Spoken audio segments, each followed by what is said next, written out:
आपणकर जदि मीन राशि होता है तेबे यह वीडियोटी को शेष पर्यंत निश्चय देखंतु कारण मीन राशि व्यक्ति विशेष जीवन में यही मार्च मासरे एक बड़ परिवर्तन आसवाक जाऊँगी जहाँ आपण जीवनटी को संपूर्ण भाव में बदलाई रखिदेव।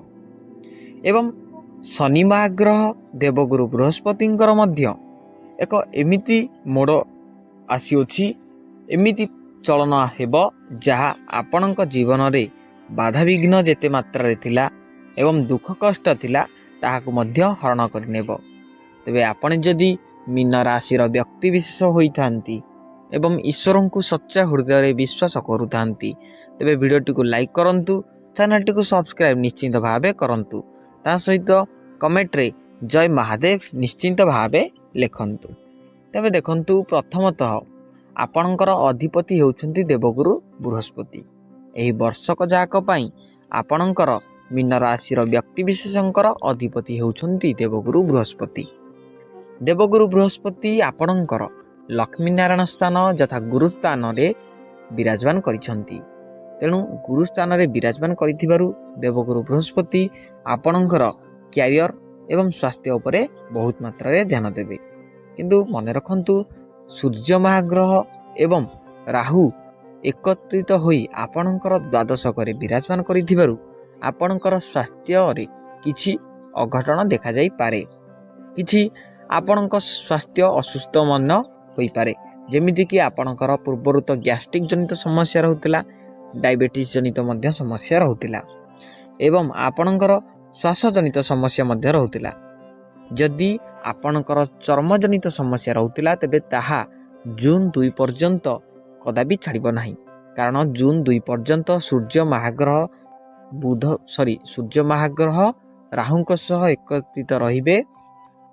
एकत्रित रहिबे जून 2 पर्यंत आपणकर द्वादश घरे। तेणु करी आपनको किछि चर्म जनित समस्या बहुत मात्रा देखा मिलिबो। जादू काछु हो जहाँ भी हो चर्म जनित आघात आपनको मिल पारे एवं गैस्ट्रिक जनित समस्या मध्य लागि रहिबो। तेणु स्वास्थ्य उपरे कंट्रोल रहउची आपणकर सूर्यंक उपरे। तेणु आपण टिके प्रत्येक दिन स्नान करि सारिबा मात्रे सूर्यदेव को जल अर्पण करंतु, किछि मात्रा रे आपणकर मंगल होई पारे, नचेत आपणकर स्वास्थ्य बहुत मात्रा रे असुस्थ रहिबो। किंतु आपणक पई अपॉर्चुनिटी आनिबे देवगुरु बृहस्पति एवं शनि महाग्रह। देवगुरु बृहस्पति आपणकर कैरियर क्षेत्र में बहुत मात्रा अपॉर्चुनिटी आनिबे।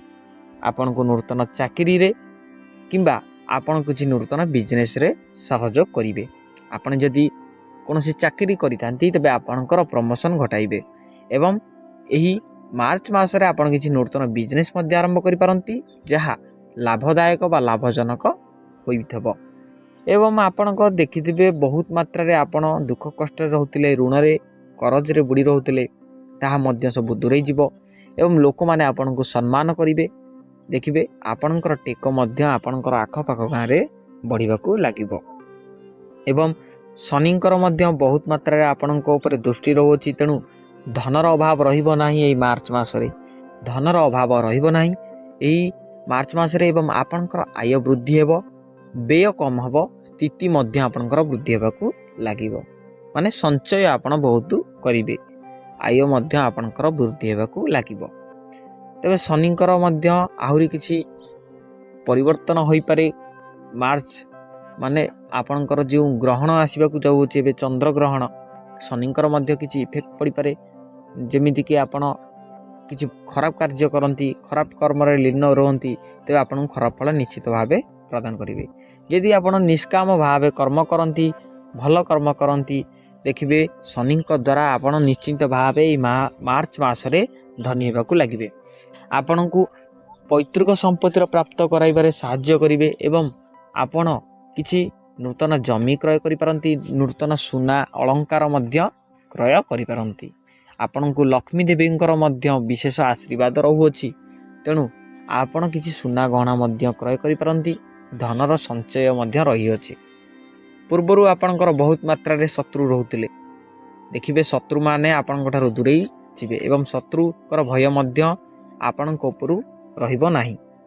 जदि आपणकर पारिवारिक क्षेत्र में वाद विवाद लगी रोला लव लाइफ क्षेत्र में बहुत मात्रा भूल बुझामणा लगी रोला देखिए ताहा मध्य बहुत मात्रा संबंध आपणक मध्य जोड़ी हो एवं आपणक मध्य जेतक भूल बुझामणा था ताहा मध्य सब ठीक होगा लगे तेणु शनिंकर बहुत मात्रा आपणक उपर इफेक्ट पड़ा जाऊँगी यही मार्च मसरे तेरे चंद्रग्रहण दिन किसी न कले ना जेकोसी गाई की किसी रुटी हेउना कहीं खाइबा दिंतु रुटी कदली देखिए शनिंकर विशेष कृपा रहिबा आपणक उपरे शनिंकर विशेष कृपा रहिबा हेतु आपण बहुत मात्रा रे प्रचुर धनर प्राप्त करने को जाउछंती एही मार्च मासरे तेणु आपणक पई एही मार्च मासटी संपूर्ण भावे आपणक सपक्ष रे जीव एवं आपणक पई एक अनुकूल मध्य कहिले न सरे तेबे आउ गोटे कथा मन रखु आपणकर इष्टदेव होउछंती महादेव